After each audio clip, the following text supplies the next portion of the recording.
Loneliness and Technology on the Phenomenology of Social Distancing. My name is Jess Cotton. I'm lecturer in English at Cardiff University. And these events have really been set up to kind of explore new ways to think about the current moment, about the kind of difficulty in living with loneliness, about how we might kind of challenge scripts of isolation. And it's been really exciting to bring such a kind of interesting interdisciplinary group of researchers together. So we will be kind of exploring more of the same angles, thinking particularly about social distancing today. So in setting up this event, I wanted to hear from scholars working across the disciplines of literature, philosophy, and the medical humanities to open up questions about how we think about the pandemic and what it means to be held apart from one another, to conduct social relations in ways that are essentially kind of quite antisocial. I'm sure I'm not alone in kind of craving touch during this period, a phenomenological way in which we move through the world, a way that we experience knowledge, that we feel each other's and others' presence. And turning to think about social distancing, we're thinking here about the negative dynamics of isolation, about what it does to community and to our sense of ourselves. As you might have seen signing up for the event today, the photograph of the talk Circles in San Francisco Park provides a map sketched out by the state for the ways in which people can arrange themselves safely from one another. From above, it looks like an alien landscape, like we're being thrust into the future, everyone living in a little bubble, as dystopian narratives have always threatened. It made me think of Todd Haynes' 1995 film, Safe, in which the wonderful Julianne Moore insulates herself further and further from an environmentally born illness until she literally inhabits a pod of her own in the middle of nowhere.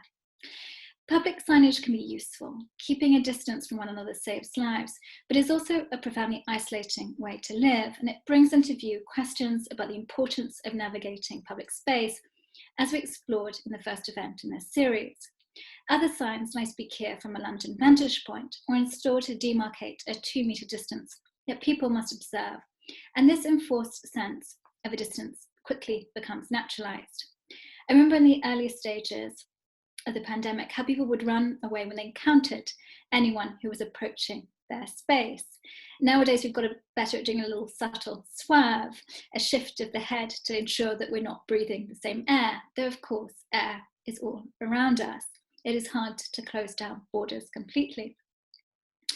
Social distancing was a term coined by the sociologist Karl Mannheim in 1957, and it was first used as a way to enforce power hierarchies. The use of the term social rather than, say, physical distancing seems suggestive of the profound effect that the isolation of the pandemic has on our social relations. The sudden shift to online living and learning has altered the way we relate to others in ways that are both starkly apparent and in others that we have yet to fully comprehend. Even as social distancing measures are gradually relaxed, anxiety and hesitation about contact and resuming social interactions are likely to remain.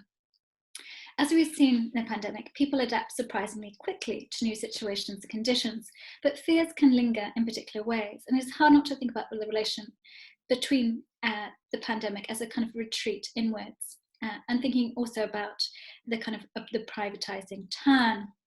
Fear of the virus and fear of the other are so entangled. We have all experienced lockdown in different ways, depending on our personal circumstances, whether we live with others, whether we have much room at home, whether we have children. These differences, however, are all inflected by a sense of increased distance and a sense of retreat from the relations that shape our social world and which make us profoundly human. I'm sure that, like me, you're tired of speaking on Zoom. I've taken to calling people up on the phone whilst walking, where it seems easier to imagine their presence. Screens, it seems, are not particularly useful for imagining contact, though I'm delighted to be virtually joined today by 3 wonderful speakers.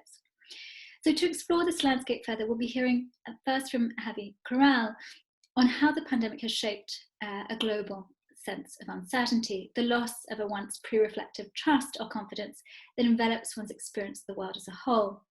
And the title of today's talk is taken from her paper. Keeping apart from one another is the measure that has been enforced by the state, and it can be an intensely lonely and unnatural experience. Viruses and pandemics are, however, nothing new, and Diana Rose Newbury will be talking today about how the novel sense of an emerging community has emerged in the wake of pandemics.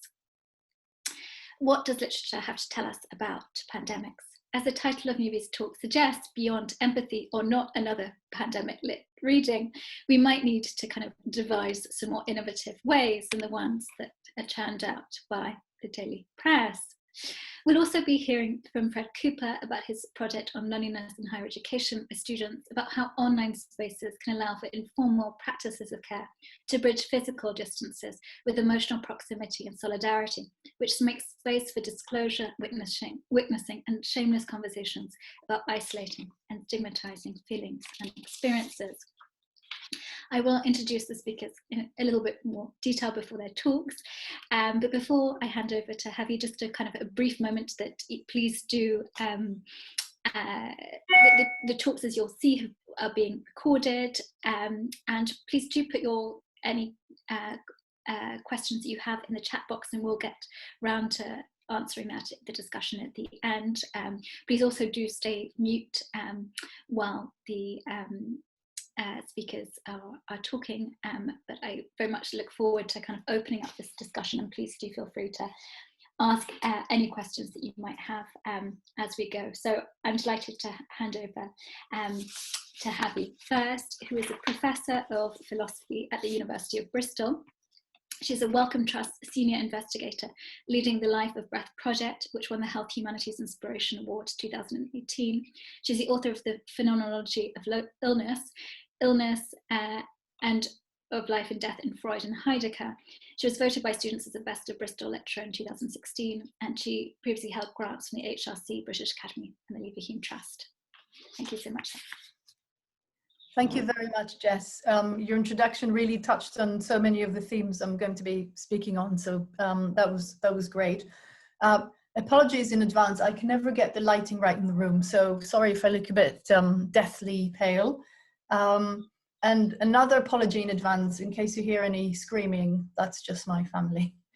Can I share my screen, Jess? Yes. It says disabled. Can you enable me? Here we go. Perfect. Okay. So this is going to be excerpts, as it were, from a longer talk that is primarily about two things: about the experience or the phenomenology of the pandemic. We're all kind of experts on by now, but also the idea that the pandemic has transformed us in very profound ways and changed things very possibly permanently in how we relate to one another. So the inspiration was my son, who he was 6 at the time, and I offered to organize yet another Zoom play date for him. And he just turned and looked at me and said, "What's the point if I can't touch them?" And really, what's the point of interacting with other people without the immediacy and the profound connection that touch gives us? And I'm sure every single person listening can think of relatives, loved ones, parents, family, friends they haven't seen for a very long time other than through Zoom, and how dissatisfying that is. Now, what pandemic conditions, or the way we are living now, obviously it fluctuates the whole time. We're going in and out of lockdowns, in and out of various closures. But what I think the pandemic conditions do is not just shed light on what it's like to live in the abnormal state, if you like, of the pandemic, but it can also shed new light on how we were in the world previous to that, or what our life used to be like. And you can see the contrast in the two images. This is Jean-Dominique Bouby, who suffered a catastrophic stroke that left him in locked-in syndrome. So that's him at the bottom and him at the top. And my idea is that really the two states, the normal and the abnormal, the normal and the pathological, if you like, shed light on each other, are mutually illuminative in important ways. So what we have gained, if you like, epistemically from the pandemic is being able to see in new light a lot of things that we previously maybe took for granted, like physical proximity, like public services, like good health and good mental health, and so on. So how we are in the world, how we are with other people. I know things are very grim, but what I want to suggest is that the pandemic is a philosophical opportunity, if you like, or to reflect and think more about how we lived up until now and what profound changes to our life have taken place and what we make of them, really. So I'm going to be saying a little bit about phenomenology, a little bit about transformative experience, but ultimately what I want to offer is a pandemic transformative phenomenology. And I want to say that we have really collectively been profoundly changed by the events of the past year and a bit. So phenomenology is a philosophical method that helps us to make explicit subtle structures of experience that can go unnoticed. There are aspects of experience like being with one another, like being in a world in particular ways that are so deeply rooted in our lives that we tend to overlook them. So when I say being in the world, I mean the context within which our personal interpersonal interactions unfold, or the shared world we find ourselves in. Now, Jess was alluding to the kind of newfound awkwardness we have when somebody comes walking towards us on the pavement. Now it used to be very rude to cross to the other side, and now it's almost kind of de rigueur. And there's lots of other ways in which the ways in which we are with other people have changed. Other people have become a source of fear, a threat. We all remember the pasta and loo roll wars in the supermarkets back in about a year ago. Other people can become competitors for resources. And what I want to try and say, I'll just say a little bit more about pandemic phenomenology, then I'll come back to the transformative experience if I have time. What happened is that we've been getting a lot of very negative social messages: stay away from other people, limit your physical contact. Now, of course, this is something that is very foreign to us as creatures who immediately recognize others as fellow subjects of our experience. And we want to come near, we want to share experiences, we want to talk about what happened. And what's become, I think, profoundly obvious now is that the ways in which we interact with other people can either nurture a sense of comfort and hope or create a feeling of discomfort and vulnerability. And of course, with the pandemic, the latter feelings have been more prominent in the obvious ways. We've heard much talk about isolation, mental ill health, anxiety, loneliness. All of these come out of the, I guess, unnatural ways in which we've been asked to conduct ourselves over the past year, to stand on particular markings, to stay within our circle, to avoid physical contact, to gel our hands like crazy if we, touch a supermarket trolley or something. Now, of course, these interpersonal relations have been made very salient by the pandemic disruption of what was previously taken for granted. So in the top image, you can see what my son would consider a decent play. Lots of kids touching each other, being close, being physical, very tactile, interactive play. And the image at the bottom is what we now consider socially distanced activities for children.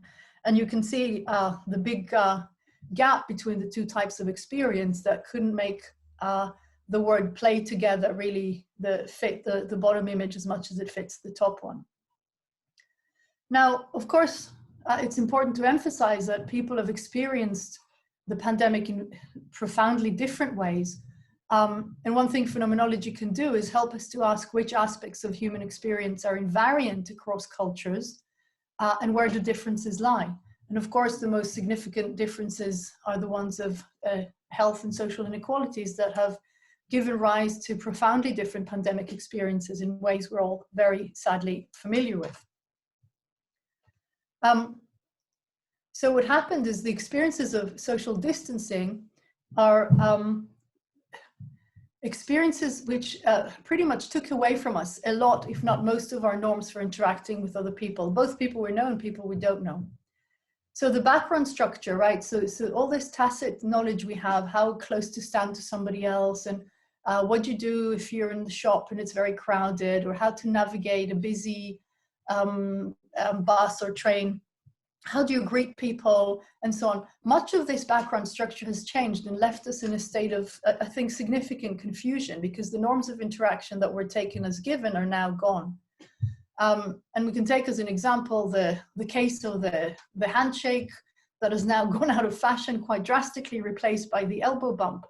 And the images on the left are two images from the kind of transitional period before the elbow bump became accepted as the new norm, but after the handshake became started to be considered quite dangerous. So you can see the face of the Australian politician on top, and Angela Merkel, I think that's the German foreign minister, a German minister. You can see him going like, no. And it's really in that twilight zone between the handshake and the elbow bump that you can see this disruption of our social norms that guided so much of our social interaction. I want to go back for a minute just to this idea of transformative experience. I really highly recommend Laurie Paul's book, Transformative Experience. But what she talks about is our experiences that what she calls transformative. And she says for an experience to qualify as transformative, it has to have changed us in two ways. The first, it has to be epistemically transformative. So it has to give us new knowledge that we couldn't have had otherwise. So the example she gives is the example of deciding to become a parent. And she said, well, it's not the kind of thing you can know in advance, whether you're going to like it or not, whether it's going to be a good choice for you or not. You have to just take the plunge, as it were, because the only way for you to find out is to actually become a parent. So a transformative experience is one that changes you by giving you new knowledge. So it transforms you epistemically. And it also transforms you personally, because it gives you new values. And of course, to carry on with the example of parenthood, Paul says, well, the preferences and goals and values you had prior to becoming a parent aren't really relevant to help you with your decision, because ultimately you're going to be profoundly changed by the experience and have new values and new desires and goals and so on. And it's very hard, it's actually impossible to say in advance in what ways you're going to be personally transformed by the experience. And what I want to suggest is that the pandemic is indeed this kind of transformative experience. It has changed us epistemically, undoubtedly, and it's also changed us personally. And I'll just go back and say a little bit more about that. And Jess, you'll give me a wave when you want me to wrap up. So just going back to, if we think about how we've changed through the pandemic, there's all these things, some have become sort of cliches or tropes, some are, I think, really, really interesting experiences. For example, the success of working from home. So just one example that I think is happened in a lot of workplaces, at least in universities, is that for many, many years, disabled students and staff have kind of asked, can I work from home or can I study from home and just join the class online? And for many, many years, the answer has been, no, I'm sorry, it's just not possible. It is not logistically possible. There's all these issues and difficulties. And lo and behold, within the space of a few months, online meetings became the norm, online teaching became the norm, and things that were considered impossible are very, very much possible.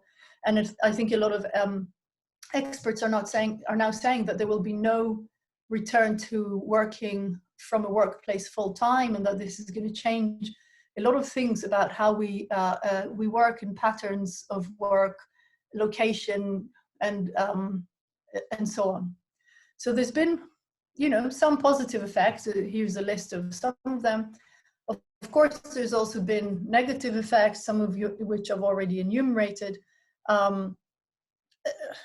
first and foremost, I think, is loneliness, which is, of course, the topic of this network.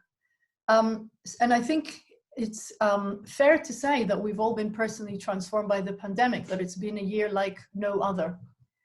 Now, of course, none of us chose to have these transformative experiences. The disanalogy with parenthood is that not always, but often people become parents because they choose to, whether through giving birth, or deciding to become pregnant, or adoption, or whatever.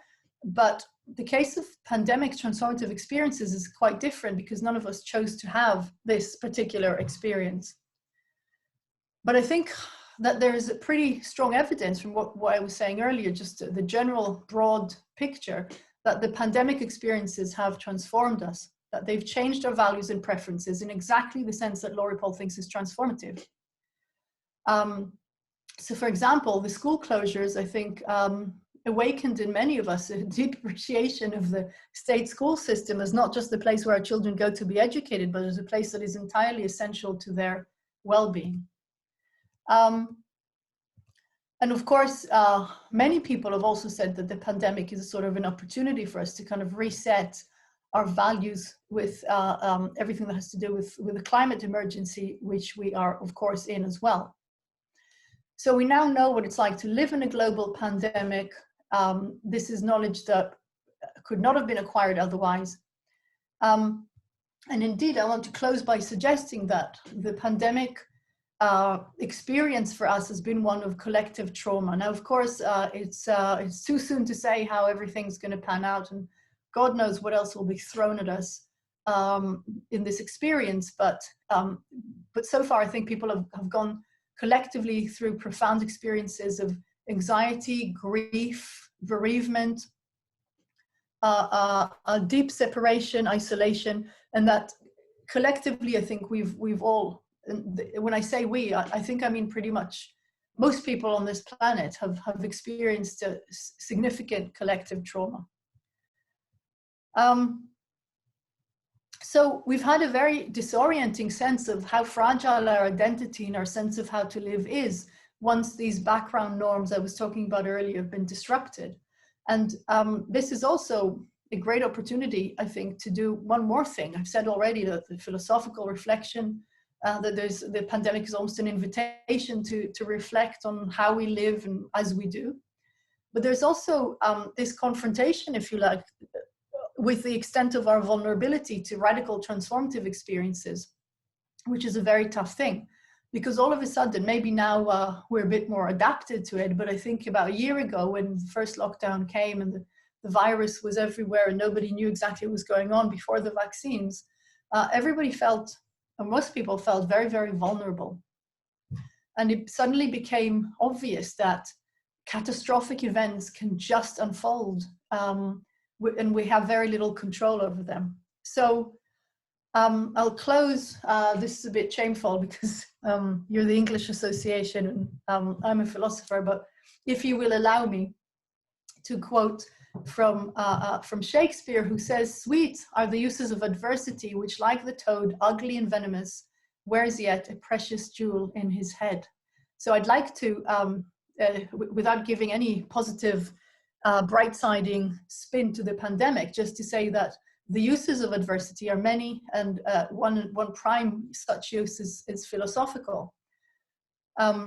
So the pandemic has also transformed us in the sense that it made us much more aware, maybe acutely aware, that we cannot avoid adversity, and that adversity has a productive power. One final remark, I didn't really go into it as much as I would have in a longer talk, but when I was talking about the disruption of micro-practices like the handshake, I think what we've seen as well is a kind of a cumulative effect of disruption of lots and lots of micro-practices, and of course lots of macro-practices, and that these lead to a very profound and destabilizing sense of global uncertainty. So thank you so much for listening, and just to point you, if you're interested in reading the printed version of some of the stuff, this is joint work I've done with a group of people, amongst whom are Matthew Ratcliffe and Tom Froese. as well as all the names are listed at the bottom. And some of the work on the pandemic transformative experience is with Nottingham-based philosopher Ian Kidd. So if you want PDFs of any of these, I'm always very happy to send them by email or share them with Jess to share with the group. And thank you very much for listening.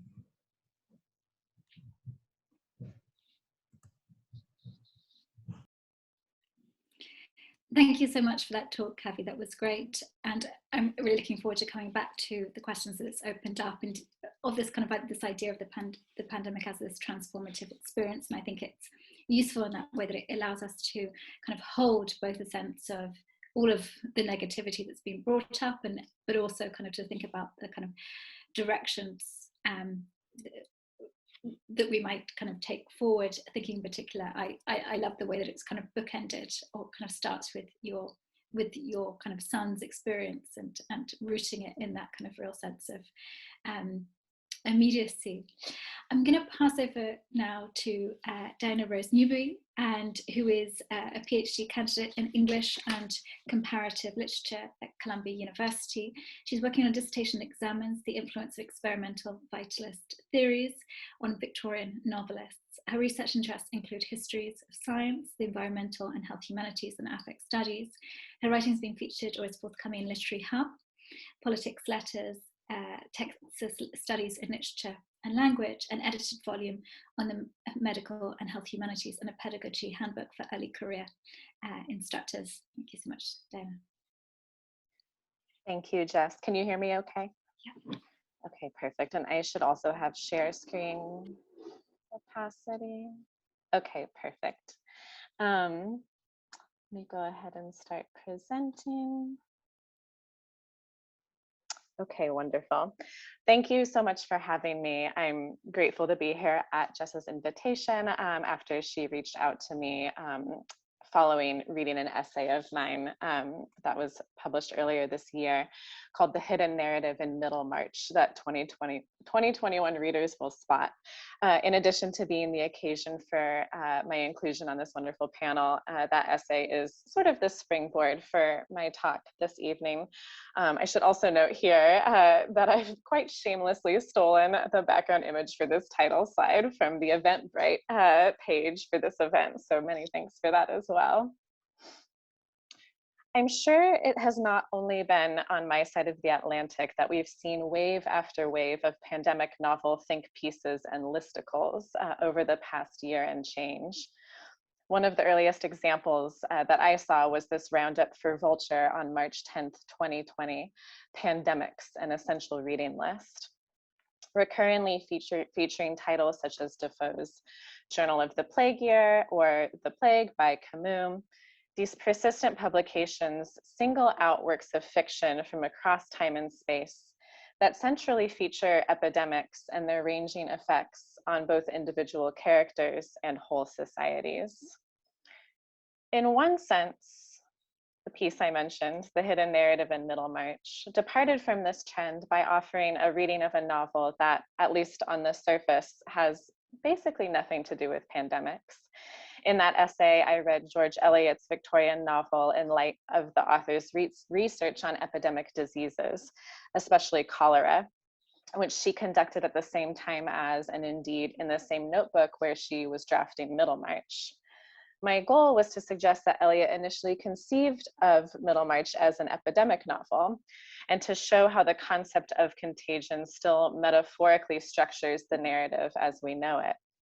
At all points, Eliot's masterpiece is a book about what happens when we get tangled up in the infectious web of our neighbors' lives, and how readily we ourselves can become conduits for contagion, both figuratively and otherwise.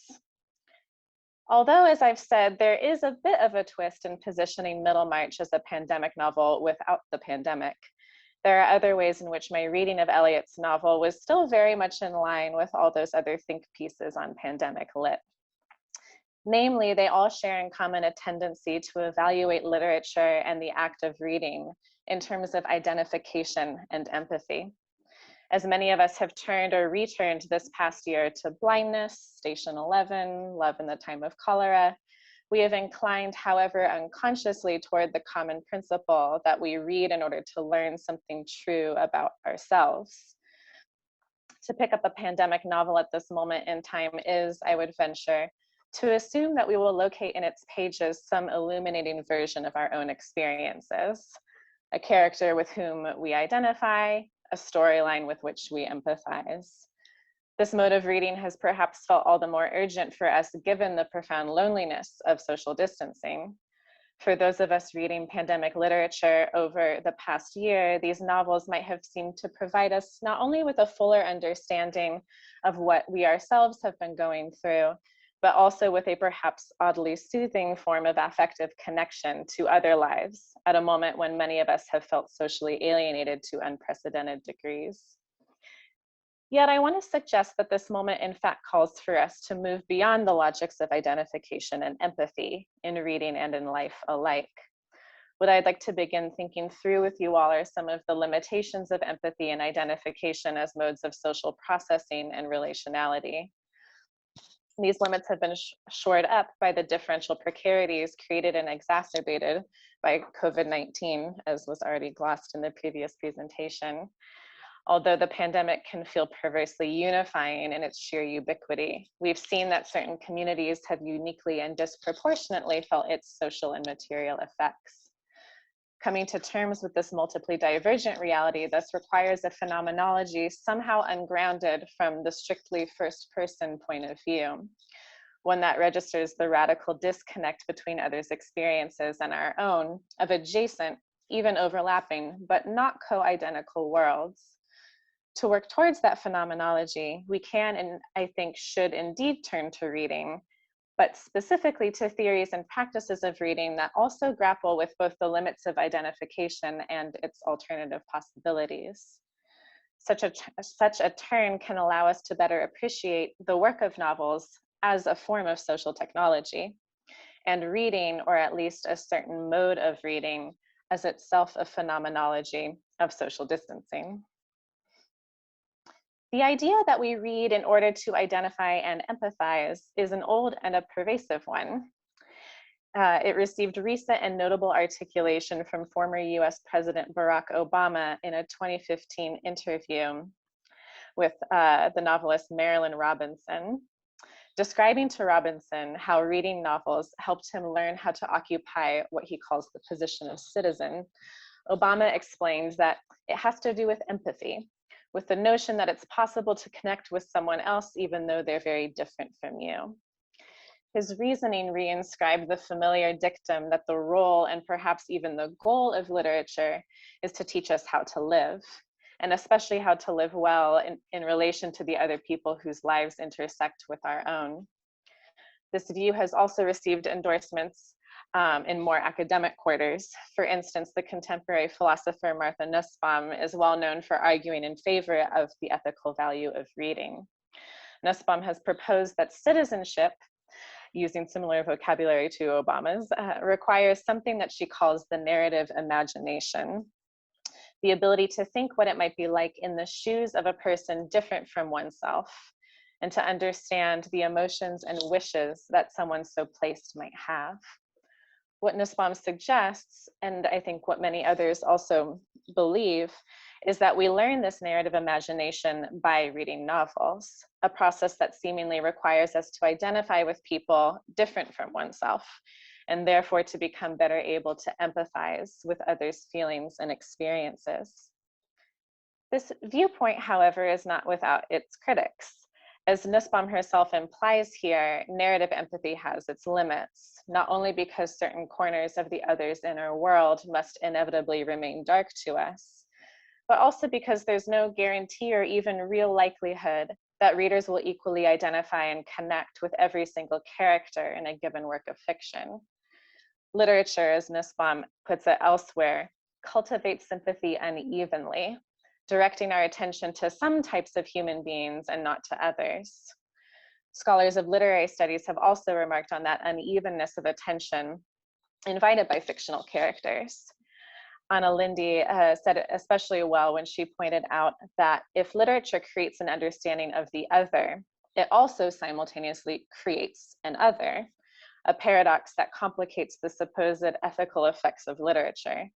So if we were here to use Middlemarch as an example, we might propose that as a byproduct of the novel's efforts to cultivate our identification with protagonist Tertius Lydgate and Dorothea Brooke, the narrative might thus elicit our disidentification with Rosamund Vincy, Edward Casaubon, or Nicholas Bulstrode. Each of these latter characters might become what we might call the novel's true others, their feelings and experiences exceeding the necessarily selective range of readerly empathy. But why necessarily? Here I want to complicate the example I've just presented by offering a different assessment of how Middlemarch does or doesn't cultivate exclusive readerly identification with its protagonists.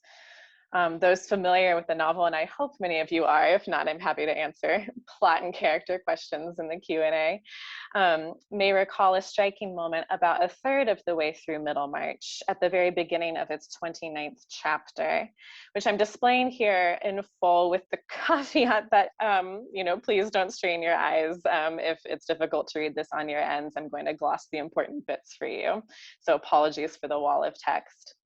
This is a moment when Eliot's narrator interrupts herself in the middle of a sentence right at the beginning of the chapter that initially promises a focus on Dorothea some weeks after her return to Lowick from Dorothea's decidedly anticlimactic honeymoon. Why always Dorothea, the narrator wonders? Was her point of view the only possible one with regard to this marriage? These queries precipitate several paragraphs that excavate the feelings and motives of Dorothea's much older husband, the mediocre academic Casaubon, who by this point in the novel will have already struck most readers as altogether unlikable. In the narrator's insistence that we tear our gaze from the unhappily wedded Dorothea in order to temporarily consider the position of her spouse, Eliot seems to want to check the tendency, which she anticipates in her readers, to empathize with the former far more readily than with the latter. So put another way, rather than cultivate our disidentification with Casaubon, Middlemarch's narrator tries to draw our attention to those aspects of this character that might not only justify his marriage to Dorothea, but also resonate with our own affects and experiences.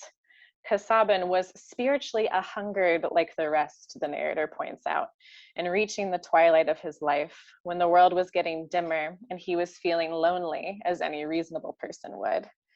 In moments such as this, Middlemarch may be said to enact what Eliot herself once remarked is the singular purpose of art, that is, to enlarge men's sympathies, else it does nothing morally. I thought I had a slide for that, but I do not. At the same time, however, it's virtually impossible to read Eliot's account of Casaubon's perspective without hearing a sardonic edge. Of course, he should carefully choose a blooming young lady, the younger the better, because more educable and submissive. And naturally, this emotionally stunted and erotically unresponsive man is overtaking domestic delights by effectively imprisoning Dorothea in marriage. Such narratorial maneuvers subtly intercede between reader and character, creating stumbling blocks to our easy identification with Casaubon. On the one hand, we might say that these obstacles point to a failure of empathy on Eliot's part. It could be said that characters such as Casaubon exceed even the author's own range of emotional identification. But on the other hand, I want to propose that there is instead a subtle critique of empathy at work under the surface of such passages, a bit of poking fun at identification as the de facto readerly mode. To appreciate this critique, I think it's helpful to consider the concept of empathy on its own terms. The OED's original definition of empathy, which comes from its coinage in first German psychology and then British aesthetics, characterizes it as the quality or power of projecting one's personality into and mentally identifying oneself with an object of contemplation, and so fully understanding or appreciating it. There's a kind of inherent occupation at work in empathy, which we can hear even in the word's etymology, a derivative of the German Einfühlung, combining Fühlung or feeling with ein or in. To have empathy as such is to feel your way into the object of your contemplation, To identify is to project yourself into another personality. Understood in this fashion, empathy begins to sound rather invasive, possessive. As literary critic Namwali Serpell has put it, empathy is, in a word, selfish. In a literary context, that selfishness harbors an intuitive resonance, I think, when we strongly identify with someone in a work of fiction, such as one Dorothea Brooke. We might be inclined to call them my favorite character. But in more general terms as well, empathy suggests a necessary centering of the self in the way we attempt to imagine other people's inner lives. To empathize is to feel on some level that you are connected to the other, and that it is precisely by way of this connection that the other can become experientially real to you. It's a feeling of understanding for the other only via the self. And as Eliot puts it elsewhere in Middlemarch, the self is a troublesome and tiny speck, one that tends to crowd very close to our vision and blot out the glory of the world. By contrast, in passages such as the representation of Casaubon's point of view that I offered on the previous slide, Eliot strives to make clear to her readers that this character does indeed have what she calls an intense consciousness within, at the same time that she trips us up on our way to closely identifying with that very consciousness. We are prompted to recognize his fundamental and shared humanity, even as Eliot's narration puts that humanity at a slight remove from us. If I were to come up with more precise language for this careful narratorial balancing act, I would term it a call to bear witness rather than an injunction to empathize. To me, bearing witness captures the complex dynamics of affective response conjured by multiple scenes and characters throughout Middlemarch. Again and again, Eliot pushes us to see and affirm the reality of other people's lives, and especially other people's suffering, while always using that didactic and obtrusive narration of hers to maintain a small but significant gap of distance between us and them.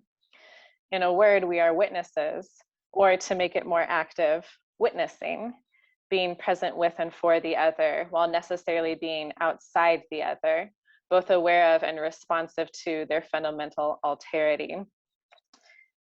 Beyond that, I'll just say that what I love about witness for my purposes here, and I'm going to geek out again about etymology, I apologize, is I recently discovered that witnessing's medieval use is a literal translation of the Greek word for martyr. Accordingly, embedded in the act of witnessing is a latent thread of self-denial. In bearing witness to the other, we perhaps find a way to suspend or forestall that intervening work of the self.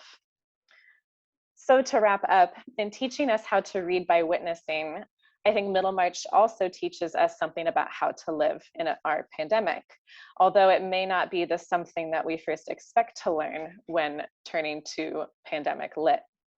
Bearing witness is, I think, a phenomenology well suited to social distancing, a practice of consciousness that unfolds at and as a necessary remove.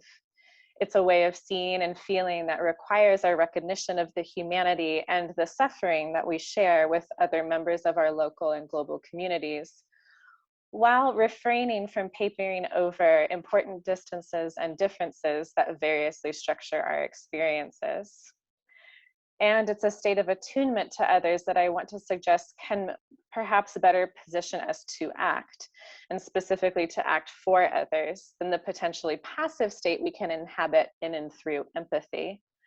Although the action, so to speak, of social distancing may in some cases feel distinctly inactive, witnessing nevertheless imbues our withdrawal and our alienation with a powerful capacity for new kinds of activity, for fresh forms of responsiveness to the people and the stories making up our mutually imbricated and yet nevertheless dissociated world. That is what I have. Thank you again.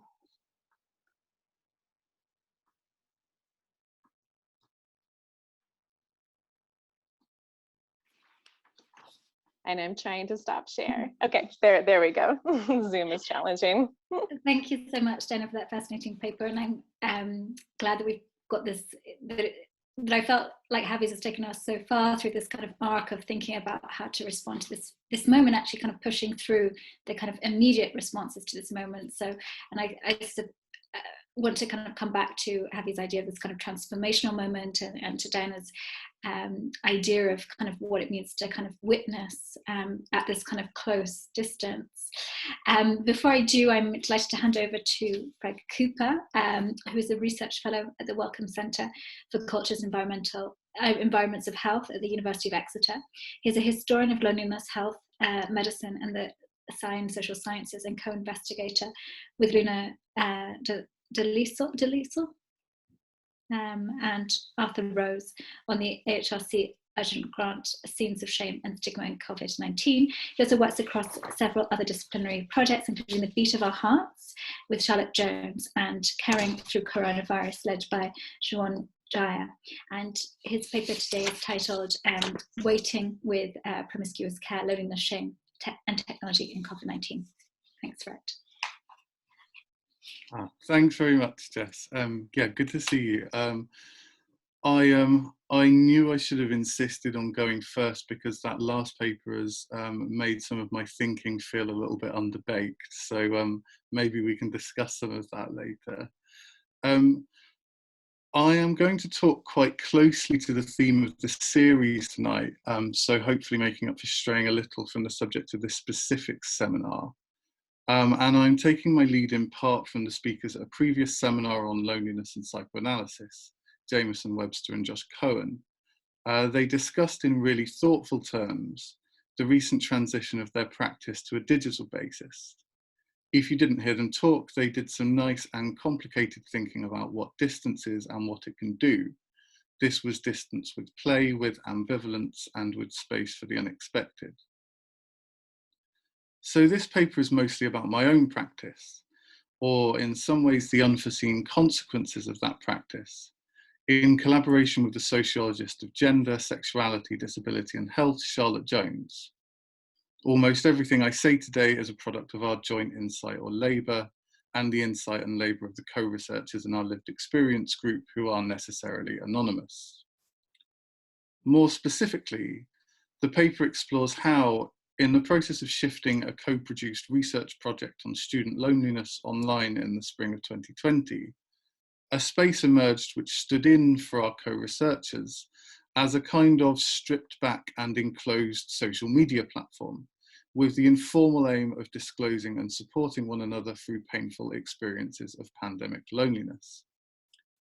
While the primary aim of the space was to continue doing research with one another, practices emerged which can be usefully thought of as instances of promiscuous care, to borrow a term from the Care Manifesto, as well as a phenomenon that Laura Salisbury and Lisa Baretza have recently referred to as waiting with. I don't have the time or possibly the inclination to properly introduce either the project or the context. And in some respects, Javi's done an incredible job of doing that with the context at least. But in short, Charlotte Jones and I devised an engaged research project on student loneliness, higher education and structural harm in 2019, and started work with a group of students with significant lived experiences of loneliness in the autumn term. We were in the process of designing a project together when it became clear that COVID-19 was going to have these long-lasting and significant implications for daily life, including a public health response which revolved around physical isolation and distance. As you might expect, this imposed considerable changes on what we could do. So we'd been meeting and working in a physical space, and somehow all of our initiatives involved bringing people together, which somehow didn't seem like such a good idea. But it also created this kind of new context for longer experiences of loneliness that the group were keen to explore. One of our co-researchers suggested journaling, which was well received. Interpreting the idea of a journal quite liberally, we created a private digital space in Microsoft Teams, where our co-researchers could contribute a weekly response to different stimuli. So things like a few written prompts or questions and examples of a possible medium to try working in, such as comic strips, poetry, or art. Alongside more conventional journals such as prose reflections or diaries, our co-researchers contributed photography, artwork, music, poetry, films, letters, and cartoons. These contributions were then visible to their peers, who were intended to kind of read them and interact with them, and then react with emojis, comment, and start conversations underneath one another's posts. We made it clear that this kind of interaction was a potential use of the space, but we wanted that to emerge as a decision made by the students, if it emerged at all. Within and around this kind of rich theme of artistic and thoughtful texts on loneliness, public health, and COVID-19 that our co-researchers created over 9 weeks, they also filled in a kind of digital marginalia of care. I'm going to share 2 examples of this. So an exchange between Jessica, Georgia, and Sue in the 2nd week of the project. These are all pseudonyms, of course. And a further conversation between Jessica and Sue in week 7. In the first case, Jessica had posted her 2nd weekly journal, an incredibly rich essay on loneliness while recovering from a major operation in the middle of a pandemic. Introducing her work, she wrote, "Just sharing my narrative will help me to feel less isolated and help me to process what has happened in the last few months." Sue replied, "Jessica, you're so brave. As I read through your journal, I felt as though I was with you in person." This was followed by a comment from Georgia. "Thank you for sharing this. It was really brave of you. The way you described the whole experience really touched me." Heart emoji. Jessica replied, "I can't thank you guys enough for all your kind comments. Very emotional for me. I really feel seen and understood by you guys. I'm so glad I shared. I feel much less alone already." Smiley face. Jessica had uploaded her journal with the hope that communicating her experiences would lessen her feelings of loneliness and that this would allow necessary introspective work to occur. In the conversation she started, Sue and Georgia expressed their emotional proximity as explicitly physical and present, at a moment where closeness and touch between them were a practical impossibility. At other times in the project, different co-researchers evoked this slippage and play between presence and absence, and between distance and immediacy, through comments such as, "I felt like I was living in these moments with you," or "It means a lot that we've shared this space together throughout this time." When Jessica responded that she felt seen and understood by Sue and Georgia, she demonstrated a complexity of need which is frequently missing from visualizations of loneliness as a straightforward lack of wished-for interaction. Her experiences of loneliness revolved around an unmet need to communicate and connect, to share feelings and experiences and have them witnessed, digested, and reflected back with knowledge and appreciation.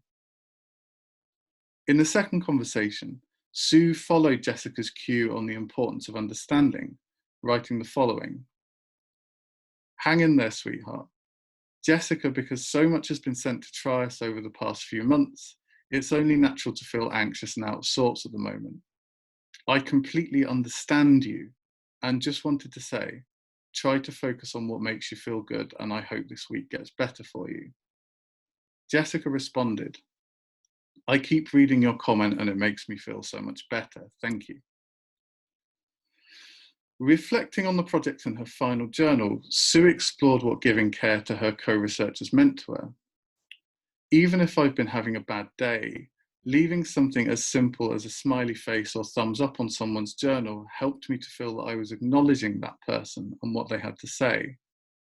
Loneliness for her was more than just an absence of received care, but the absence of opportunities to care for, listen to, and understand others in turn. I mentioned promiscuous care, the argument made by the Care Collective, Andreas Chatsidakis, Jamie Hakim, Joe Littler, Catherine Rottenberg, and Lynn Segal, in favour of caring more, indiscriminately, experimentally, beyond the boundaries of normative assumptions around duty and kinship.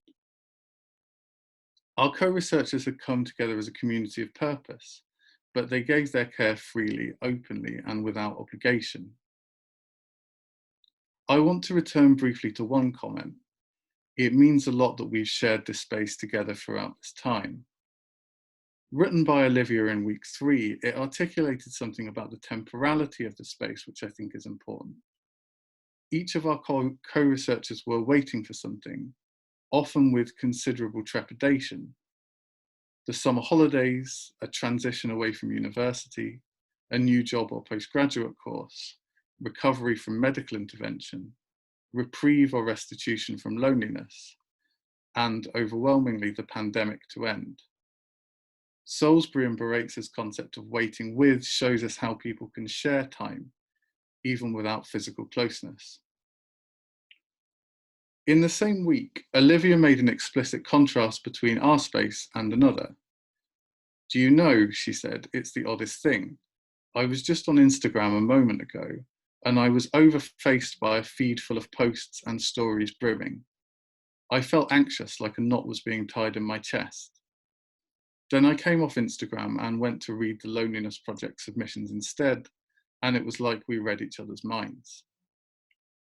Social media was an ambivalent presence in the work we did with our co-researchers. They frequently connected different platforms with loneliness or anxiety, at the same time as acknowledging fluctuating and conditional relational benefits. The core premise of many of the most popular platforms, uploading content, acknowledging and commenting, certainly shaped the way that our platform, Microsoft Teams, had been designed. It also shaped the use that our co-researchers made of it. In a project that often problematized social media use, our space reproduced some of the most significant features: the potential for disclosure, personal insights into the lives of others, frequent updates to content, and the tiny dopamine hit of likes and emojis. What our co-researchers worked so hard to remove from the space through their own journals and their responses to others was shame. This was never fully absent, so in their final journal, we asked them to reflect on the silences, the topics they avoided or the things they just didn't say. Many struggled to share their feelings in more careless spaces. As one put it, fearing they would be invalidated or seen as overreacting. And they brought that apprehension with them to our work. Members of the project repeatedly made themselves vulnerable to shame, not just by sharing difficult and stigmatized experiences, but by making art or turning their hand to poetry for the first time. Shame is inextricably tangled with its apprehensions of alienation and isolation, as Luna Dolezal and Barry Lyons have argued. Experiences of shame are shadowed by loneliness, and experiences of loneliness are shaded with shame. When shaming failed to materialize, as their peers demonstrated that routinely shamed and devalued experiences were cared for, valued for their honesty and held in common, our co-researchers felt able to share more of their feelings, and then to feel seen and understood, to borrow Jessica's words. I want to end by turning to the 1950s. Addressing the Congress of the World Federation for Mental Health in Berlin in 1956, the German social psychologist Elfriede Hahn argued that modern man was, in her words, largely cut off from human contact in a deplorable way, and the fear of loneliness has become the most common pattern of insecurity in our age of anxiety. Although she spoke about the German context, her analysis would certainly have resonated with British delegates, familiar as they were with cultural, medical, and journalistic anxieties over an epidemic of loneliness in post-war Britain. Taking sight at radio listening and reflecting a wider ambivalence about the radio in contemporary discourses on loneliness, Hahn expressed a concern that it could, in time, become addictive, standing in for relational and social goods it could never adequately replace. As she put it, the fear of loneliness might lead to people being unable to exist without the permanent dripping shower of sound. For me, this recalled the philosopher Mary Scrutton's invective against women's domestic isolation in the same year, 1956, with her unforgettable image of the dreadful drip of tears into 1,000 sinks. It also reads a lot like concerns over dependence on social media across the last 10 or 15 years.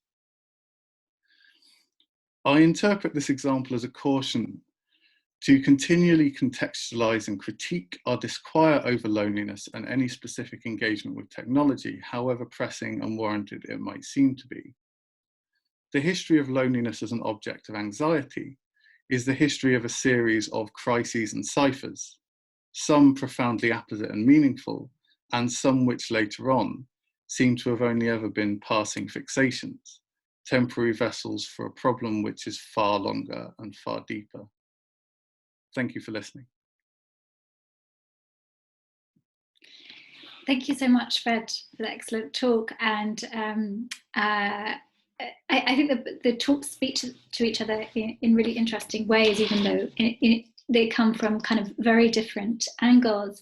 And I wanted to kind of, I feel like, Fred, you threw so much to me the last minutes. I'm really kind of, I've now been rooted in this kind of history of loneliness. So I wanted to bring the three papers together to think about this idea whether this moment of social distancing has provided an occasion to kind of witness loneliness in a new way and also to transform it. So I'm kind of starting with Fred's question to kind of link it back to Javi's and Diana's. So whoever wants to kind of lead on that question. Is that an appropriate way to kind of think about the question, I guess?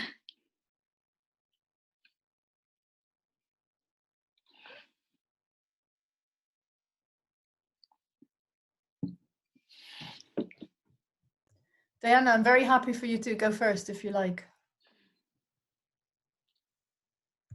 I feel put on the spot, but I will. I mean, it's hard for me to go beyond saying yes. I mean, my first impulse is to say, I mean, that's a great question, Jess, and also fabulous presentations to my fellow presenters. I'm still really, I think, like Jess, like swimming in the ideas that Fred left us with. But yes, I think, I mean, I'll maybe start with something simple and pass it to the others, and maybe I can circle back and say something like a little bit more complex. But I think the sheer visibility of loneliness as like a shared phenomenon has invited, you know, both just kind of like more and different kinds of reckoning with what it means to be lonely, what it means to be lonely together, which I think itself like alters like the way that we understand this affect. And I do think, I mean, I guess what I was sort of definitely proposing in the kind of wrap up of my talk is that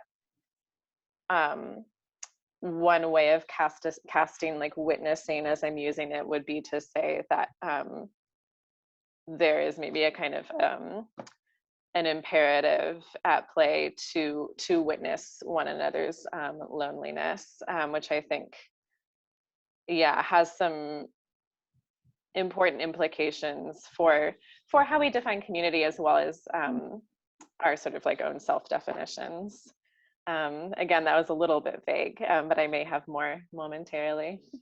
Yeah, absolutely. And I suppose it's kind of posing like a, you know, an opposite to this idea of like the neoliberal kind of consensus of empathy that you tracked so interestingly kind of in kind of contemporary relations to the novel, in terms of this idea that, you know, reading the novel gives you this like optimum kind of model of citizenship, and you know, one can simply read and identify, but actually relating to the other as this kind of the pandemic is kind of pulling up in many ways is actually a more complex experience, and actually perhaps need to turn to more kind of complicated literary kind of an artistic forms in order to kind of explore what it means to live in this moment. Sorry, that was a little kind of tangent. I don't know if anyone wants to come in here. Yeah, I can. Yeah, I really liked your question. It was actually really similar to something I was going to try and ask. I was going to try and ask Javi, in the sense of like, to what extent do the words that we've been using to describe all of these things still make sense? Like, are they still the same things that we're talking about? I mean, do we need new words? I mean, I'd probably say no, because they never really catch on. But I've argued elsewhere that family carers' experiences of kind of loneliness and being alone in the pandemic are kind of so politically charged that loneliness doesn't really do them justice anymore. And so I found it more fruitful to talk about abandonment in that kind of context, because that's what it is. It's this kind of like long structural thing that loneliness doesn't always feel like a kind of an easy fit for anymore. So yeah, I am really interested in kind of what these kind of shared experiences, these collective experiences, but also these collected understandings of what words mean and what they signify, how that's been altered over the last year. Yeah, any thoughts on that? I'd be really interested. Yeah, thanks, Fred. I think there's this. The words in our world are kind of mutually implicated, if you like. So I guess the ways in which the world changes will be reflected in our words and vice versa. But I think it's more than the words. It's the fact that the words have this kind of now, I think, a sedimented meaning that some of us share. So I've got a sister-in-law in New Zealand, and of course they're very lucky in many respects. And when you say things like mask, isolation, flow test, lateral flow test, I don't know, we've just internalized so much of this that the two analogies that come to mind, one is war. And this, of course, has been discussed a lot, but I'm thinking not so much in a particular sense that wars have an end. There's a point where there's an announcement on the radio saying, the war is over, and people go out and celebrate or whatever. And this, I think, feels like a state of ongoing emergency that everybody's kind of stuck in, but I don't think there's going to be an end point. So I think the words we use will continue to evolve in lots of different ways. So again, in my son's school, they have COVID tag now. They don't call it COVID, they call it coronavirus tag, where one child is the virus and they run and they have to tag the other children, then they're infected and other people have to come and disinfect them and all sorts. It's going to be here in the sense that we live in a post-COVID world, and we will forever live in a post-COVID world because COVID happened. So the depth of that pronouncement, I suppose, is going to be with our language for generations to come. Now, the thing I do really like is your suggestion of that the word isolation and loneliness isn't strong enough, and that we need something new to mark the specific and unique and kind of novel ways in which we were abandoned, each in our own house with our little laptop and our Wi-Fi connection. So absolutely, I really like that idea. And I guess the kind of paradoxical question is, how can we all have been abandoned together?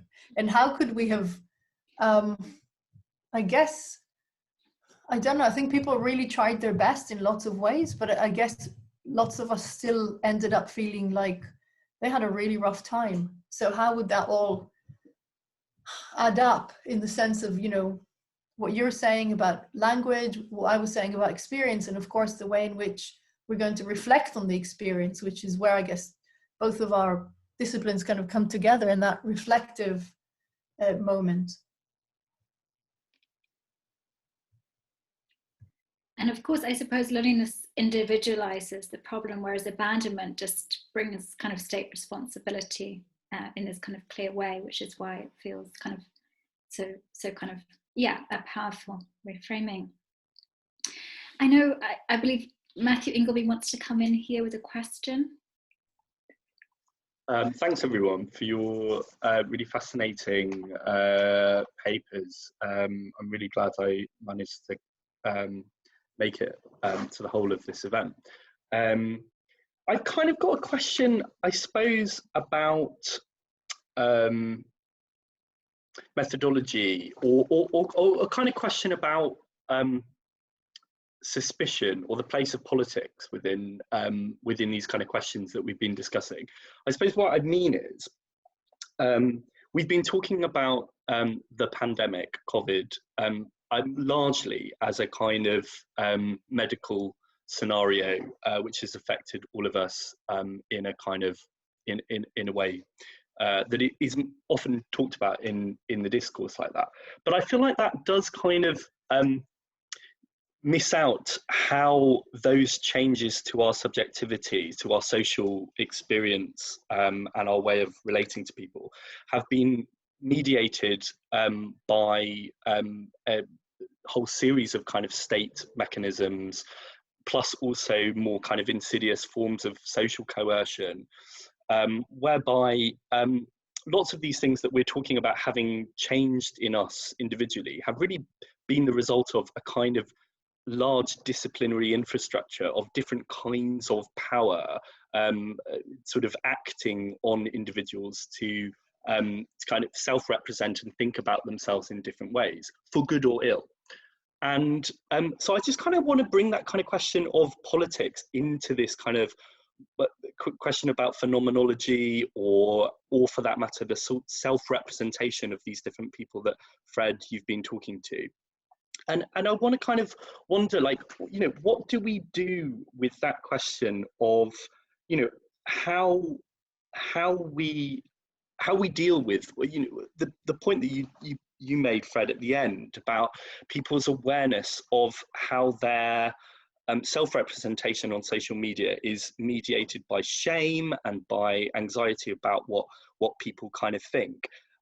Do we not have to take this as the elephant in the room when we're talking about everything to do with COVID, including our own self-representations of that time in our lives? I feel like a lot of the discussion about what's happened in COVID, including that kind of graph, that kind of chart in Javi's talk about the positives and negatives, it produces a kind of understanding that is a kind of ideal COVID subject who has accepted the rules, consented to them, basically obeyed them more or less as well as they possibly can, feels lonely as a result, but nevertheless thinks that they're contributing to the common good. And I wonder whether that's actually the experience for many people. I would suggest that one of the things of this period that seems to be being kind of missed out is a kind of, I guess, a different relation to truth, a different relation to how we talk about ourselves, a kind of more fractured and kind of more nervous kind of way of representing what we've been doing with our lives, how we talk to different people, trying to kind of figure out where they are in relation to, you know, whatever the current regulations are and stuff like this. So I just wonder what you do with this kind of more messy kind of understanding of how our subjectivities have been shaped by a kind of political reality, a sort of a panoptical eye, I guess, to add to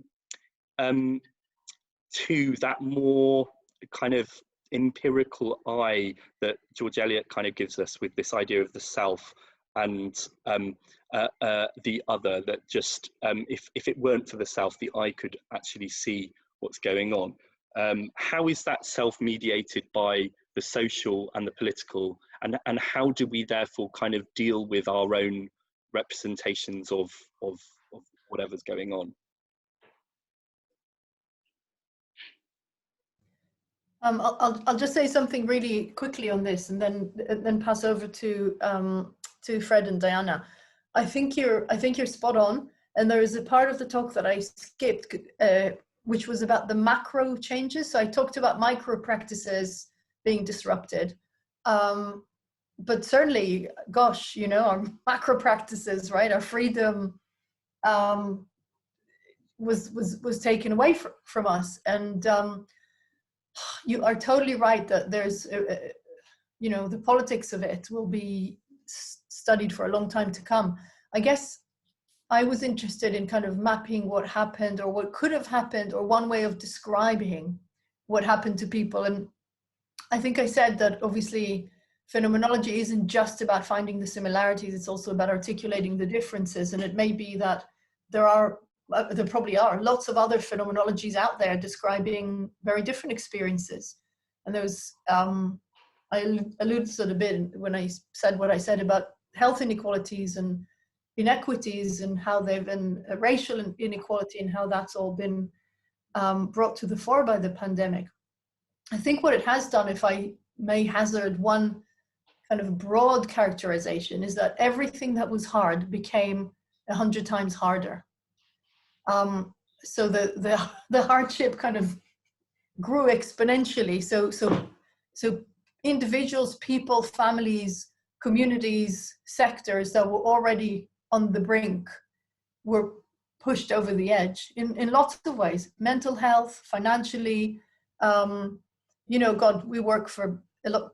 Many of us here work for universities, but I think people who had their own businesses, people who've lost jobs, that's another dimension that we didn't really touch on. So I think you're totally right in that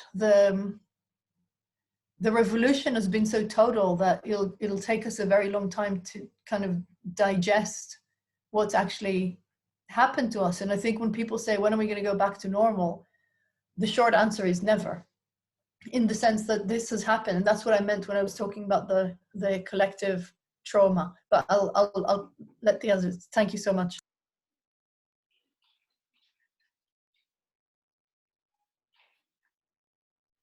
I'll jump in briefly. Thank you for your question, Matthew. I mean, I think you're absolutely right that the political structures, these phenomena that we're discussing, it's like not just a medical or like a social issue, and these things like can't be disentangled. And your question, or sort of series of questions, prompted me to recall that in kind of like an earlier like draft or like brainstorm for this talk, I was thinking a lot about the way in which, at least in the United States, the experience of pandemic last year was absolutely bound up with the kind of resurgence of the Black Lives Matter movement in the early months of this summer. Like the pandemic for us started in March. In May, there were a series of additional murders of Black persons by police. And so we had these mass protests across the country that were happening at the same time as the pandemic was peaking in a lot of places. And you know, that sparked a lot of debates. Every protest I went to was like fully masked, I will say.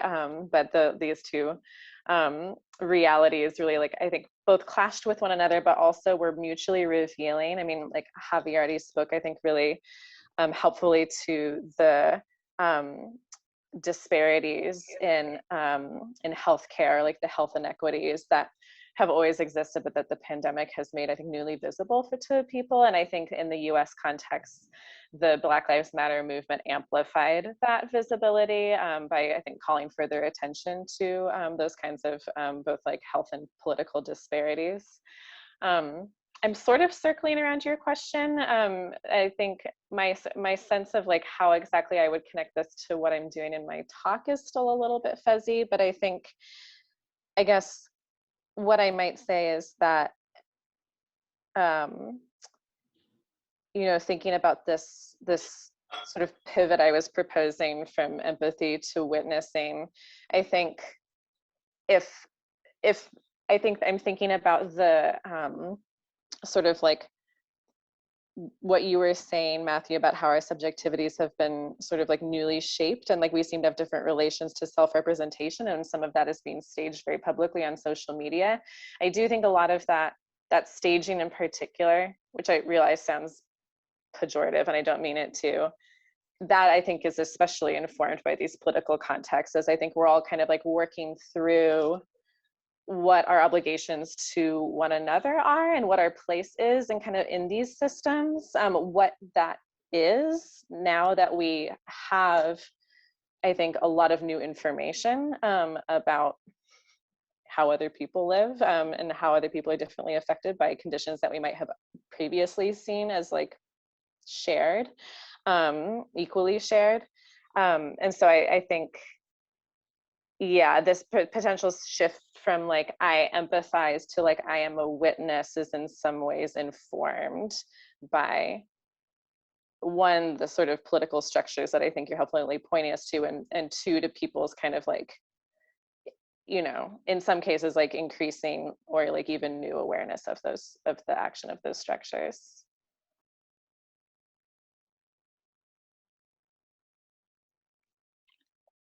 Do you mind if I just come in on something? I was really interested in kind of a point you were making, which I kind of, I think about discipline and some of those things that then kind of bound our social worlds and our behaviour. And I think that there are all sorts of things that are kind of governing the way we behave and what we do and what we don't do. Including our kind of like our very kind of new seemingly responsibilities as kind of biological citizens, shame as meted out from quite a few different bodies and situations, and of course state power as well. But I think kind of one thing I found really interesting is the ways in which people kind of in some ways develop their own almost kind of moral economies of how they will and won't behave. And these things are kind of also really interestingly elastic. So even when you are kind of creating room and play for your own actions, you might still be kind of feeling able to sit on judgment on other people's as well. But I think if obviously some of the kind of, you know, Black Lives Matter and the kind of big vigils have kind of drawn attention to the fact that there are quite a few ways in which people can kind of not come out of this pandemic alive. It's not just through the kind of the viral. So there are other things to push back against and other things which might have equal heft. And I also think of kind of loneliness and mental health as being completely embroiled in that, because we're constantly making these kind of judgments and reckonings about what we can and we can't stand, right? So I think that experiences of loneliness and the fear of loneliness really kind of feed into those kind of minute by minute sometimes decisions about what you will and won't do and what you will and won't put up with. They were great responses. Thank you so much. I've got a question from Eleanor Callis, which coming now. Hello, thank you, Jess. Thank you for all your wonderful papers. I have a question which, kind of goes back to that question of witness again. It feels very productive for me. I'm really interested in witnessing, especially in literature, but also I think I've felt like a sort of a bystander, I guess, for much of the last year, because I've been one of those who's been working from home remotely. And so a lot of what is happening feels strangely distant.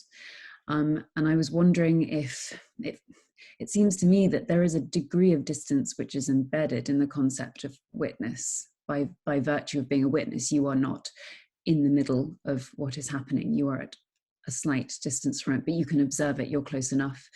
And if you're called to stand as a witness in court, then yeah, you will have had to have been close enough to give a precise account of that event, you would hope.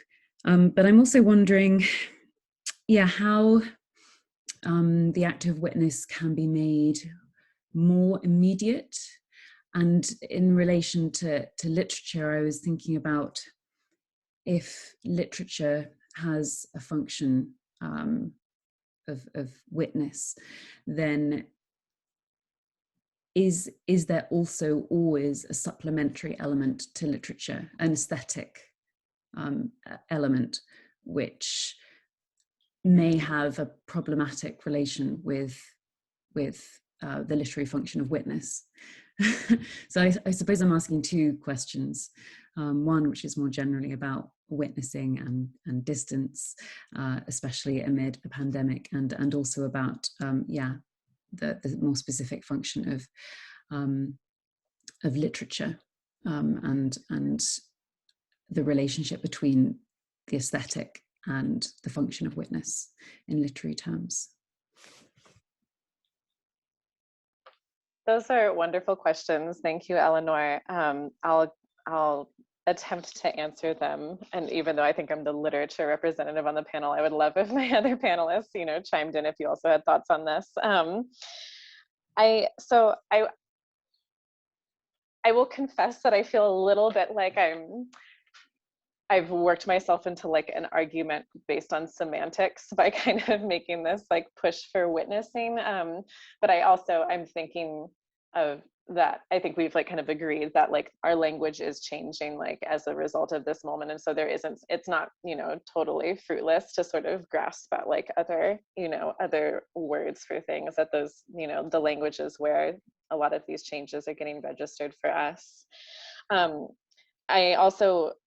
I agree with you that there is, on the one hand, like a kind of call to action embedded in the idea of witnessing, and also like a potential for passivity, which I know I was suggesting maybe is like more at the core of empathy, but just because we witness something doesn't mean that we'll act, right? Like the bystander effect is, a real thing.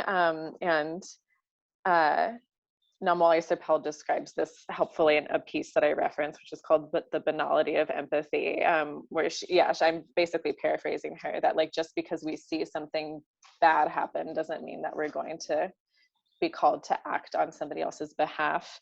I think in sort of, thinking about bearing witness, like that was my attempt to make the word a little bit more active, or to make the concept more so. But I think what I'm saying here is that I don't know that I've like landed on like a perfect framework for this like turn away from empathy that is like primarily what interests me. And what I was sort of doing here is like joining a conversation in literary studies that I think isn't just limited to literary studies, like around the limitations of empathy and like what comes after. Like if, empathy is limited, like what are the alternatives? So if Eleanor, if you have other ideas besides witnessing, I'd be very curious to hear.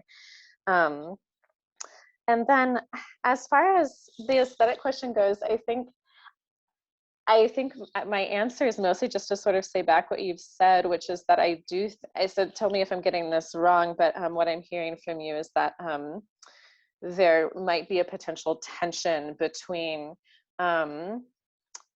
witnessing and like literary aesthetics, if we're wanting to think about witnessing as something that is like a like energizing, or something that prompts us to act. In that, like, I mean, a novel like Middlemarch, like one is just so long, and which like sounds like a silly thing to say, but I think if anyone who's read a Middlemarch, I think, would be inclined to agree that it's not the kind of novel that makes you like jump up and like, like throw yourself into action. It takes time, you have to sit with it. There's like a lot of waiting and suspension. And I guess there I'm sort of feeling, and I don't know if Fred wants to jump in here, but I was really struck by a concept that you referred to, waiting with, I think was the concept, Fred. Maybe I'm getting that wrong, and I missed it. I think you were referring to someone who uses that phrase. But I feel like I'm sort of, landing on the feeling that if witnessing has like ethical and political sort of ramifications, witnessing, like, I think first and foremost puts us in an act of like waiting with, or in a state of kind of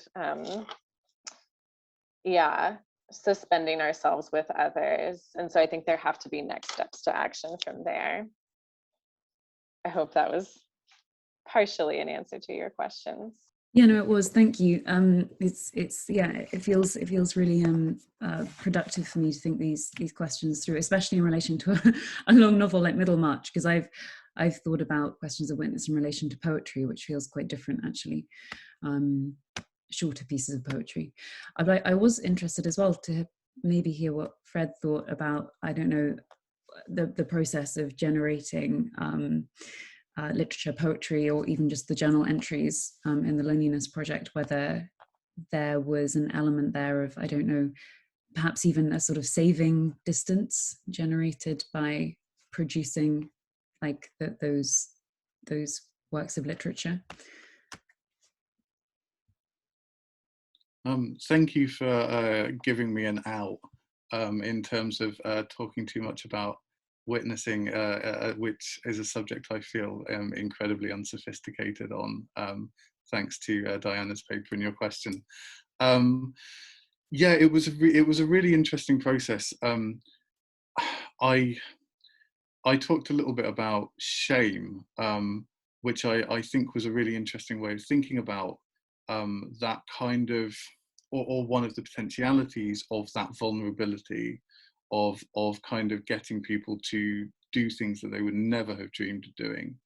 And I think I probably need to think more about literary things, because of course the things that they were creating were, you know, forms of narrative. There were, you know, elements of fiction in there. I'm sure there were all kinds of different things. And so you kind of have this kind of wealth of poetry or all kinds of different mediums. Two of them even collaborated to write a song called "The Lockdown Blues," which was oh, this is public, so it was very beautiful. And so yeah, it's really interesting, because I think there's that kind of thing of writing or creating as a means of keeping loneliness at bay, right? It's a means of kind of getting something from inside you to someone else, and for there to be that kind of connection, even if it kind of feels one way. So I kind of think of all of those things of kind of authorship in that context, or creation in that context, and then of reading or viewing as being absolutely all about kind of closing that distance and feeling closer to each other. Does that make sense? Of course it makes sense, but does it answer your question? Yeah, no, it does. I think it's yeah, I'm really interested, because it feels like it's thinking about that process of witness from two different directions, whether you're the author of a work, or whether you're the reader of a work. And I think that yeah, I'm interested in how you and Diana have sort of spoken to that, but from those two different perspectives. So thank you.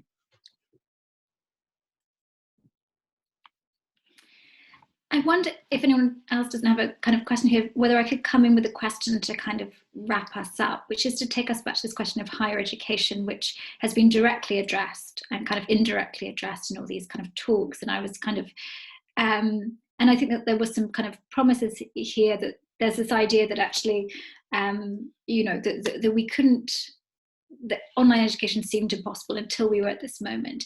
And I wondered what you thought were the kind of the future of kind of online learning, both just in terms of kind of practical terms, but also what you think might be, you know, going back to Javi's kind of transformational idea. Is there a kind of, can we think utopianly here? Like, what is there a compromised, you know, structure? How does it kind of this digital experience of learning online help us negotiate experiences of loneliness and social isolation?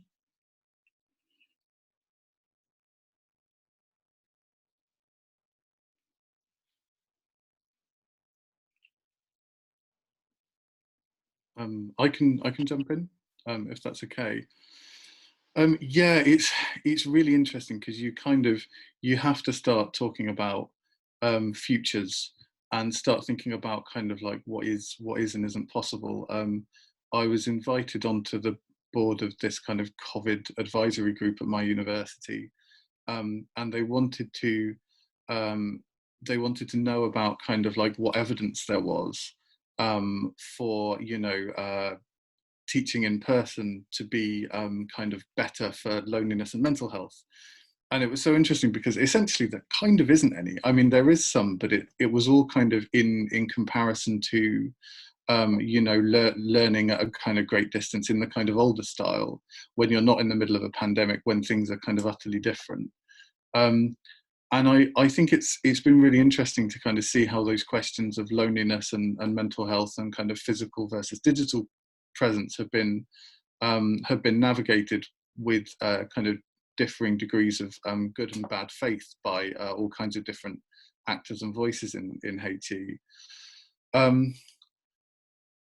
I think my kind of instinct is that probably the best thing that can come out of this is that we manage to stay online and mobilize the things that have actively been better about this for disabled students, students with chronic illnesses, people who've really appreciated the digital transition, at the same time as kind of, I don't know, it probably goes against everything I stand for, but probably learning in the room is probably better, I think.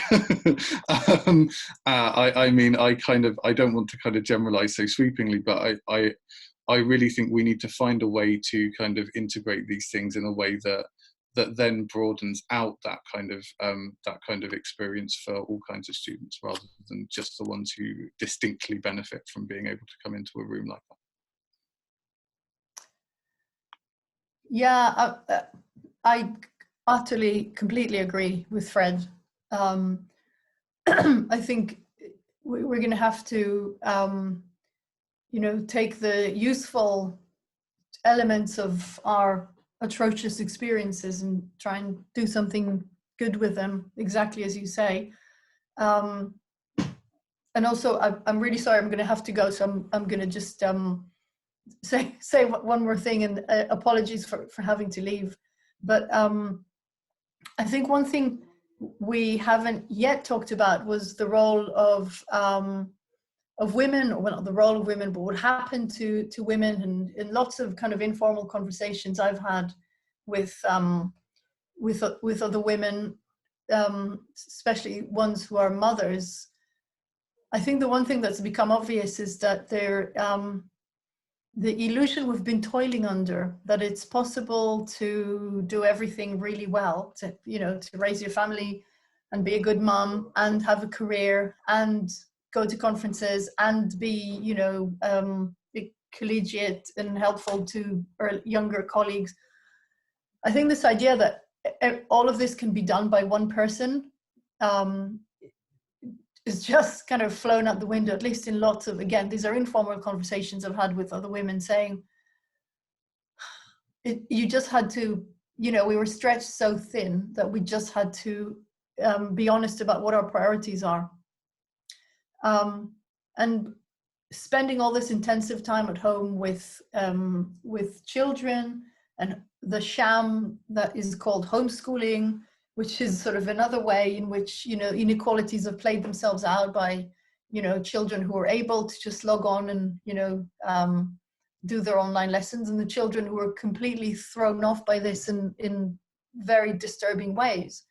And even now, I mean, that schools have officially restarted, there's still 10% of children who are too anxious or too scared of COVID or have serious health concerns, or are just, not all the children have come back. There is a significant minority of about 10% who haven't come back and are now, and now we have to say, well, we took these kids, many of whom struggled to get into education in the first instance, and now we've got to help them come back again after many months, if not a year, of being out of education. So just the whole kind of energetic, productive illusion, I think, is something that, at least I personally feel, I'm just so exhausted that I just don't think of myself like that anymore. And I don't know if other people have that sense, but just that something really important has flown out the window, and that's this idea that we can be everything all the time, and that we can be in control of stuff, and that we can, make our choices as liberal, neoliberal, whatever you call it, people, citizens, consumers, whatever. I think all of that is just gone. And the again, thinking about the opportunity here is what is going to replace it is kind of a question I think I'm very curious to see what will come next, as it were. But I was part of a working group that looked at the evidence for slowing down or freezing of women's publications, women's career. And again, the evidence is very strong that that women have taken a massive hit. And again, exposing this idea that we're not all in this, we are all in this together, but not quite in the same way. So yeah, I just thought that kind of complemented what Fred was saying about disabled students and students, and keep hanging on to the good things that have come out of possibly come out of the pandemic. We shouldn't let them go. So there are certain truths of a kind, well, people's perspectives, I think, have changed a lot. Going back to Matthew's point about the politics of selfhood and agency.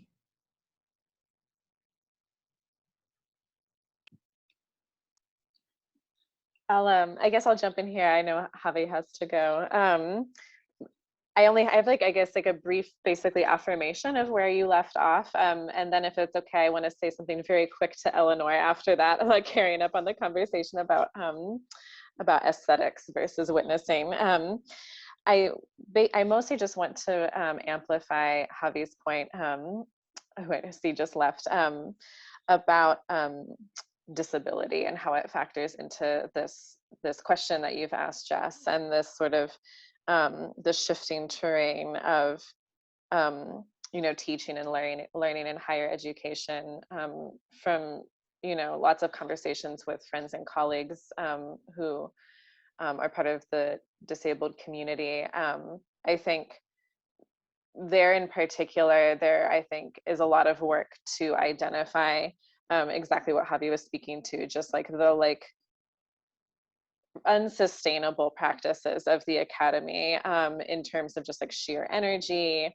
And I think in some ways, like the pandemic has shown more of a light on that. And in some ways, I think like, remote learning, like distance work, do create some better situations for folks with disabilities from, speaking with, again, friends and colleagues. But then on the other hand, I think there are aspects of this shift to, remote work that I think have amplified those difficulties. I'm constantly exhausted, but, myself. I think, even something as simple as just like how we tend to like now just like have back to back Zoom meetings or like events or whatever that we're attending, which like would not have been the case previously. We used to have time to like walk between places and, use the bathroom and so on. So I think with all of that, I want to say that I think to the question of like what sort of comes next, or like what the, the sort of solutions are to those dilemmas, I think we should be, speaking for myself, I think that we should be paying attention to academics and activists and writers in disabled communities who I think are articulating this dilemma and offering solutions to it in the form of, mutual aid, care work, that kind of thing, more sustainable institutional solutions that I think we should all be paying attention to. And then very briefly, I will just say to Eleanor, narrative. So your comment about like looking to poetry prompted me to think that this interesting difference between novels and there are a lot of differences, but I would venture that one common difference between novels and poetry is the presence of narrative in novels, which I think in your question about like, is there a tension between aesthetics and witnessing? I think narrative is maybe at the crux of that tension. I think when we, narrate or narrativize, we come up with stories for things that are necessary, like going to have to necessarily be reductive, right? And represent, limited points of view. And I will say on the one hand that that's part of what interests me about Middlemarch as like a site to think through this, because Eliot's narrator is so obvious and obtrusive and constantly calling attention to herself, so you can't get lost in the narrative. That someone's telling you a story, and I think that's how she's able to achieve this kind of aesthetics of witnessing by like you can't get fully absorbed in like identification with a character or a storyline in the way that you might with a less obtrusive narrator. And so it makes sense to me that poetry would be a place where you might go for thinking through this, because often poetry, it doesn't, require that imposition of narrative or character and the kind of limitations that those offer. Thank you for letting me indulge myself in that last response. Great. Well, I'm going to kind of officially wrap up there, and ask you to kind of thank our speakers so much for their brilliant papers. If there are any kind of final kind of questions, do stay on the chat. But yes, please do raise your literal or virtual hands. I should say at this point that next week we've got Eleanor, who is before us, who will be presenting on mapping feminist loneliness. So we've got a kind of a great lineup, and then 2 weeks later, on the 15th of April, we've got Thinking Loneliness with kind of Chris Law. So once again, thank you so much. It was delightful to hear how those kind of papers spoke to each other in such interesting ways. If you do have any questions, do stay on the line. Is there anyone else that felt that they needed to come in? No? Everyone's ready for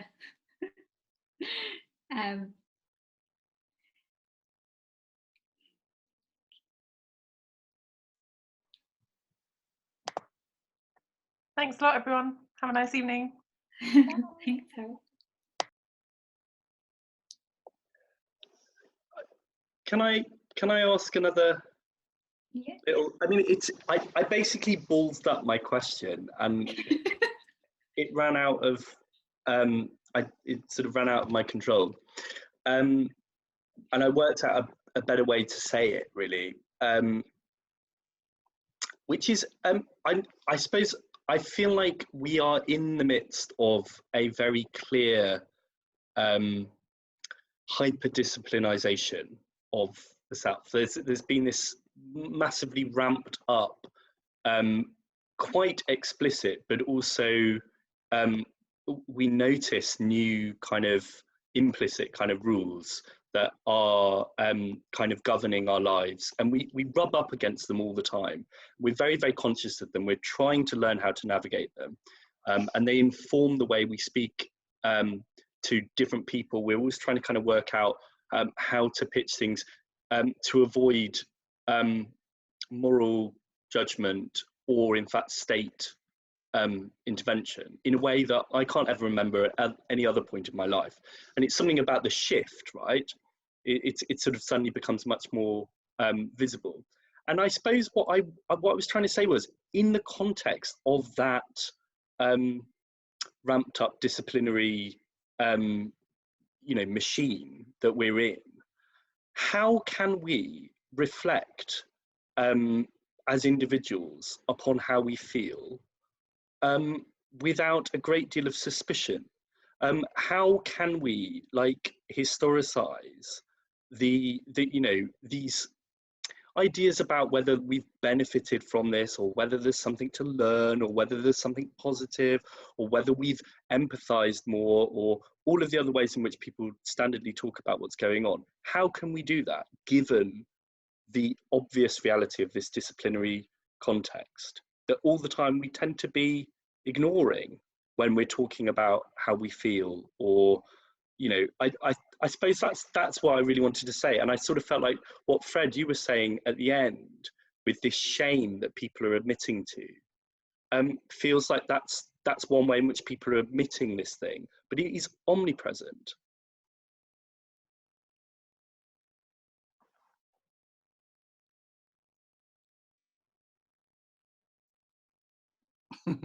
Sorry, my unmute wasn't working. It took about 8 clicks. Yeah, I don't know. I'm a little I'm not so much I suppose arguing with your kind of point that things have radically changed, as I'm not entirely sure they have. And I think we've always been, to borrow from a title of a fantastic article, kind of swimming in a sea of shame in ways that we do or don't realise anyway.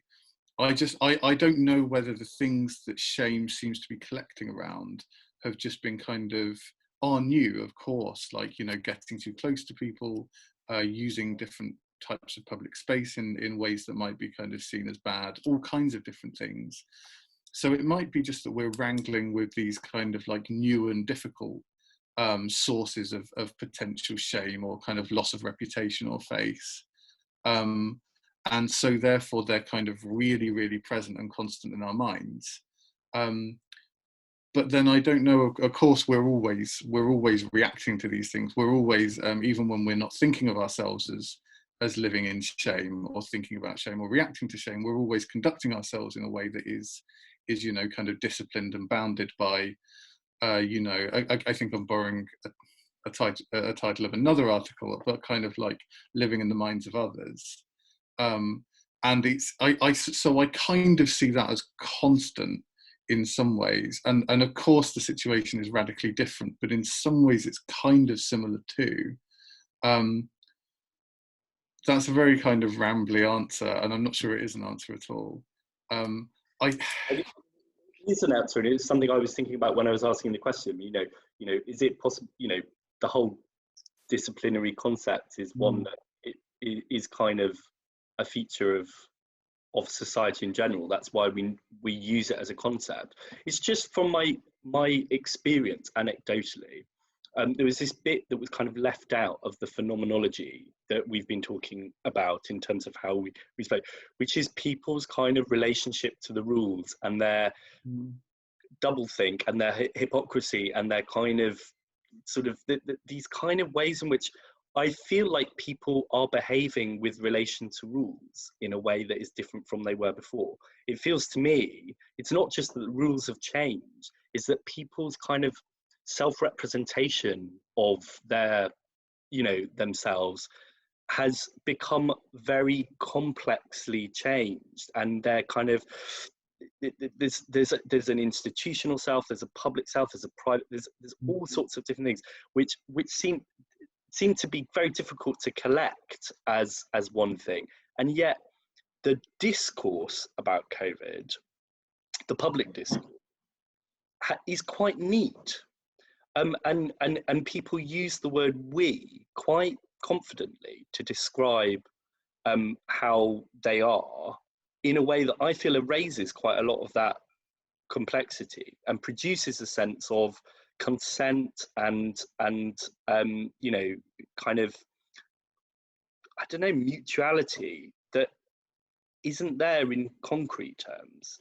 That's my experience. I mean, it feels like when I speak to friends and different people I know, the kinds of things that we will acknowledge to each other on the phone are very, very different from the kinds of things that people talk about on social media, and that has become more extreme during COVID than it was before. That's how it feels like to me.